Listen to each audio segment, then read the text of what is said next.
এই মুহূর্তে একটা গুরুত্বপূর্ণ প্রশ্ন হচ্ছে যে বাংলাদেশের রাজনীতিতে আওয়ামী লীগকে কি নিষিদ্ধ করা হবে, আওয়ামী লীগকে কি নিষিদ্ধ করা যাবে, আওয়ামী লীগ কি আগামী নির্বাচনে অংশ নিতে পারবে? এই প্রশ্নগুলো খুব গুরুত্বপূর্ণ হয়ে আসছে। নির্বাচন যতই ঘনিয়ে আসতে থাকবে এই প্রশ্নগুলো বারবার বিভিন্ন ফোরামে, বিভিন্ন অ্যাঙ্গেলে, বিভিন্ন প্রক্রিয়ায় সামনে চলে আসবে এবং সেগুলোর উত্তর কি হবে তা নিয়ে কে কি উত্তর দিল তার উপর নির্ভর করে নানা ধরনের বিরোধও তৈরি হবে এবং এ নিয়ে রাজনীতি চলতে থাকবে। আচ্ছা, আমরা বরং দেখি এখন পর্যন্ত পক্ষগুলি কি কি, কারা নিষিদ্ধ করতে চান, কেন চান, কারা চান না, কেন চান না, এই বিষয়গুলো নিয়ে একটু কথা বলি। এটা এর মধ্যে স্পষ্ট, নিষিদ্ধ করার পক্ষে যারা আছে, যারা নিষিদ্ধ করতে চান তারা হচ্ছে বৈষম্য বিরোধী ছাত্র আন্দোলন নামে যে সংগঠনটা আছে তাদের যারা নেতৃবৃন্দ তারা নিষিদ্ধ করতে চান। জাতীয় নাগরিক কমিটি যেটা আছে তাদেরই একটা ভাতৃপ্রতিম সংগঠন হতে পারে, তারা নিষিদ্ধ করতে চান এবং তাদের যে প্রতিনিধিরা সরকারের মধ্যে আছেন তারা নিষিদ্ধ করতে চান। এই চান, আর কাউকে চাও তো এখন নিষিদ্ধ করতে চায় এরকম খুব একটা শুনি। বিএনপির দু একজন নেতা বিচ্ছিন্নভাবে কথা বলেছেন, তারাও বলেছেন আওয়ামী লীগকে নির্বাচন করতে দেওয়া হবে না, এরকম দু একজন বলেছেন, একদম বলেন নেতা না, বলেছেন। কিন্তু বিএনপির কেন্দ্রীয় পর্যায়ের লিডার যারা আছেন, বেশ পলিসি মেকার যারা আছেন, যেমন তারেক রহমান, যেমন মির্জা ফখরুল ইসলাম আলমগীর, ওনাদের মুখে আমি কখনো নিষিদ্ধ করার কথা শুনিনি। ওনারা বারবার বলেছেন যে বিএনপি একটা Democratic party, liberal Democratic party, BNP এই ডেমোক্রেসি যে নর্মসগুলো আছে সবগুলো মেনে তারা রাজনীতি করতে চায়। ও কিন্তু স্পষ্ট, কারণ এই নর্মসের মধ্যে নিষিদ্ধ করার বিষয়টা নাই। যাক, এগুলো আমরা চাই এবং তারপর কোনো পলিটিক্যাল পার্টিকে নিষিদ্ধ করা হবে কি হবে না সেটা জনগণের ব্যাপার। এখন বিএনপি এটা কেন চায় এটা তো সবাই জানে যে এই রাজনীতিতে বিএনপির সবচেয়ে বড় প্রতিদ্বন্দ্বী হচ্ছে আওয়ামী লীগ। গত 15.5 বছর 16 বছর ধরে বিএনপি বাংলাদেশের রাজনীতিতে সবচেয়ে বেশি অত্যাচারিত, নির্যাতিত হয়েছে আওয়ামী লীগের কাছে। তারপরও বিএনপি কেন চায় না, এটা একটা বিরাট বিশ্লেষণ। এই বিশ্লেষণটা আমি আগামী দিনের জন্য রেখে দিলাম। আগামী দিন যদি অন্য কোনো বড় খবর না থাকে এটা নিয়ে আমি কথা বলবো যে বিএনপি কেন আওয়ামী লীগের নিষিদ্ধ চায় না, এটা নিয়ে ভালো করবো। এখন আমি এই প্রশ্নের সঙ্গে আসি যে কে কে চায়। জামাত মাঝে মাঝে চায়, মাঝে মাঝে চায় না। আমি যদি হিসাব করি তাহলে 40% সময় তারা চায় না, বলে এটা আমার কিছু করার নাই, যা হবার হবে।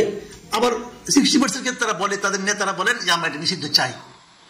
আর সরকারের আগেই বললাম যে উপদেষ্টাদের মধ্যে মানে 3 জন উপদেষ্টাকে বলতেই শোনা গেছে তারা আওয়ামী লীগকে নিষিদ্ধ করতে চায়, আওয়ামী লীগ নির্বাচনে অংশ নিতে পারবে না, এই নিয়ে তারা হুঙ্কারও দিয়েছেন।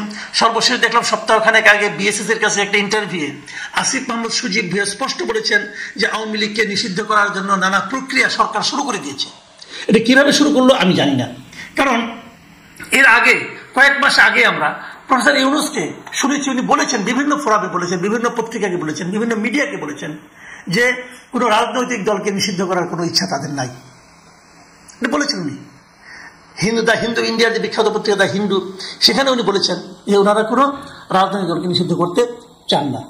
আবার বিদেশি যারা আছে, যেমন ধরেন বিভিন্ন দেশের দূতাবাসে যারা নাকি কর্মকর্তা আছেন, তারা যতবার বাংলাদেশে বিভিন্ন ফোরামে কথা বলেছেন অথবা পররাষ্ট্র মন্ত্রণালয়ে গেছেন, যে সেখানকার যারা পররাষ্ট্র মন্ত্রণালয়ে যারা পররাষ্ট্র উপদেষ্টা আছেন তাদের সঙ্গে কথা বলেছেন, সেখান থেকে বের হয়ে যখন সাংবাদিকে তাকে জিজ্ঞাসা করেছে আওয়ামী লীগের নিষিদ্ধ করা সম্পর্কে, তারা কিন্তু স্পষ্ট বলেছেন যে আমরা চাই না, আমরা চাই যে সকল দল নির্বাচনে অংশ নিক এবং সকল দল অংশ নিয়ে একটা শান্তিপূর্ণভাবে একটা ইলেকশন হোক, এটা তারা বলেছেন। এটা বেশ কয়েকজনই বলেছেন।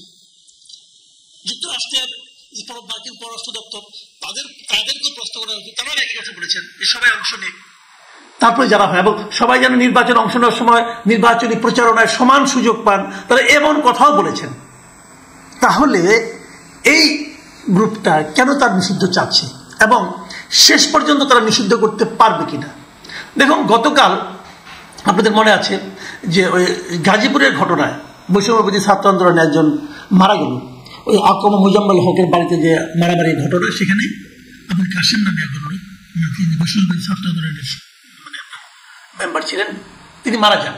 মারা যাওয়ার পর ওনার বুধবার দিন রাতে ওনাকে নিয়ে, ওনার কফিনটা নিয়ে মিছিল হয় শহীদ মিনার থেকে শাহবাগ পর্যন্ত। সে মিছিল আসে, সেখানে তারা জানা যাবে এবং জানা যাওয়ার সেখানে দাঁড়িয়ে কিন্তু এই বৈষম্য বিরোধী ছাত্র আন্দোলন এবং জাতীয় নাগরিক কমিটির নেতারা বক্তব্য দেন, এবং সেখানে বক্তব্য দেন হাসনাত আবদুল্লাহ, তারপরে নাগরিক কমিটির আখতার হোসেন, আবার ছাত্র আন্দোলনের আরিফ সোহেল, তারা বক্তব্য দেন এবং তারা সবাই বলেন যে তারা আওয়ামী লীগকে নিষিদ্ধ করেই ছাড়বেন। তাদের বক্তব্য হলো শেখ হাসিনা পালিয়ে গেছে, কিন্তু আওয়ামী লীগের দুর্বৃত্তরা দেশে রয়ে গেছে, তারা নানা ধরনের অন্যায় করছে, মানুষকে টর্চার করছে, এগুলো করছে। এবং তারই প্রমাণ হলো এই ছেলের মৃত্যু, আবুল কাসেমের মৃত্যু। অতএব আওয়ামী লীগকে নিষিদ্ধ করতে হবে। এবং এর বাইরেও বিভিন্ন জায়গায় আমি কয়েকটা দল, যেমন এবি পার্টির লিডারদেরকে আমি বলতে শুনেছি, ওনারাও কিন্তু নিষিদ্ধ চান। তো শেষ পর্যন্ত কি হবে? আমি সর্বশেষ আরেকটা ঘটনা বলি। কালকে জাতিসংঘের পক্ষ থেকে যে তদন্ত প্রতিবেদনটা দেওয়া হয়েছে, অনুসন্ধান প্রতিবেদন দেওয়া হয়েছে, সেখানে তারা কিন্তু স্পষ্ট করে অনেক কথা বলেছে। শেখ হাসিনা কিভাবে অতিরিক্ত বল প্রয়োগ করেছে, শেখ হাসিনা সরাসরি নির্দেশে কিভাবে মানুষকে খুন করা হয়েছে, সেখানে শেখ হাসিনাকে তার মন্ত্রীদের কাউকে সরাসরি গণহত্যার দায়ে অভিযুক্ত করা হয়েছে, ডিটেল ঘটনা কিন্তু সেখানে আছে। এবং সেখানে কিন্তু সুপারিশ তারা করেছে, এবং সুপারিশে তারা কোনো কোনো দলকে, কোনো আপনার সরকারের প্রতিষ্ঠানকে নিষিদ্ধ করতে বলেছে, এমনও হয়েছে। কোনোগুলিকে কিভাবে জবাবদিহিতার আওতায় আনা যায় সে কথাগুলো তারা বলেছে। কিন্তু পাশাপাশি আরেকটা কথা তারা বলেছে, সেটা কি বলেছে? তারা কোনো রাজনৈতিক দলকে নিষিদ্ধ করার থেকে বিরত থাকতে বলেছে। দেখুন, এই ছাত্রদের দাবির সম্পূর্ণ বিপরীত কথা কিন্তু। এবং সেখানে কি বলা হয়েছে, আমি আপনাদের কোট আনকোট পড়ে শোনাচ্ছি। বলা হয়েছে, রাজনৈতিক দলকে নিষিদ্ধ করা হলে সত্যিকার বহুদলীয় গণতন্ত্রে ফেরার পথ রুদ্ধ হবে। পাশাপাশি বাংলাদেশের বিপুল সংখ্যক ভোটারকে ভোটাধিকার চর্চা থেকে বঞ্চিত করা হবে। দেখুন, এই কথাটা কিন্তু আমি শুরু থেকে অনেকবার বলেছি। আমি বলেছি যে বাংলাদেশে আওয়ামী লীগ যখন আওয়ামী লীগের অনেক সমর্থক আছে দেশে, যারা আওয়ামী লীগকে ভোট দেয়, তারা হয়তো আওয়ামী লীগের যারা লুটপাট করে তাদের মতো লুটপাটে জড়িত না, তারা নির্প্রান্তিক পর্যায়ের লোক, সাধারণ কৃষক, তারাও নৌকা মার্কা ভোট দেয়। কিন্তু শেখ হাসিনার অপরাধের জন্য ওই কৃষককে আপনি দায়ী করতে পারেন না, ওই কৃষককে আপনি তার অধিকার থেকে বঞ্চিত করতে পারেন না। বলেছি আমি বহুবার, বলাতে অনেকে আমাকে আওয়ামী লীগের দালাল বলেছে। সরাসরি বলতে পারে না, কারণ একটু চক্ষুলতা তো আছে।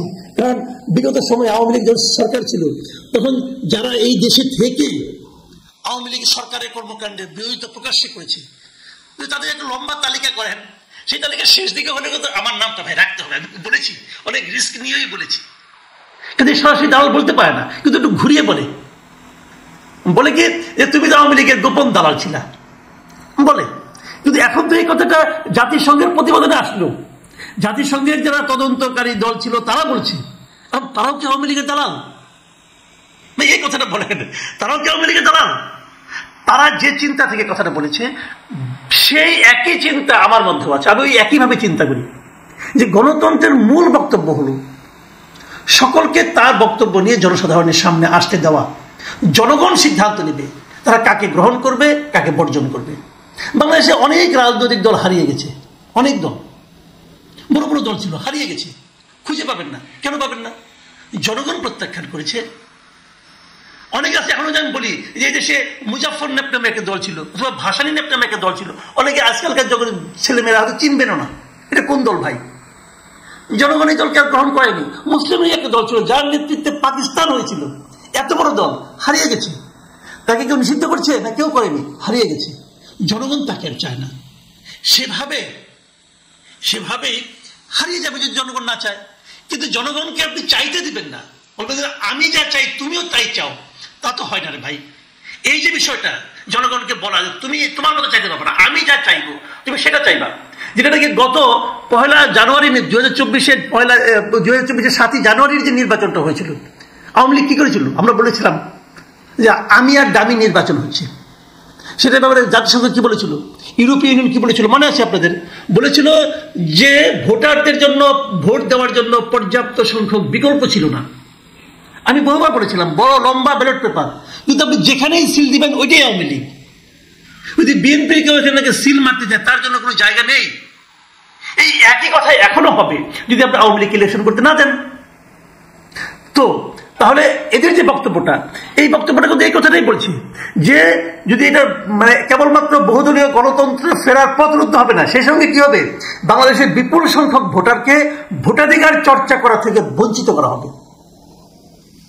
এবং তারা আরো একটা কথা বলেছেন, এই জাতিসংঘের দল, তারা বলেছেন যে ভোটের আগে সব রাজনৈতিক দল যেন সমান প্রচারণার সুযোগ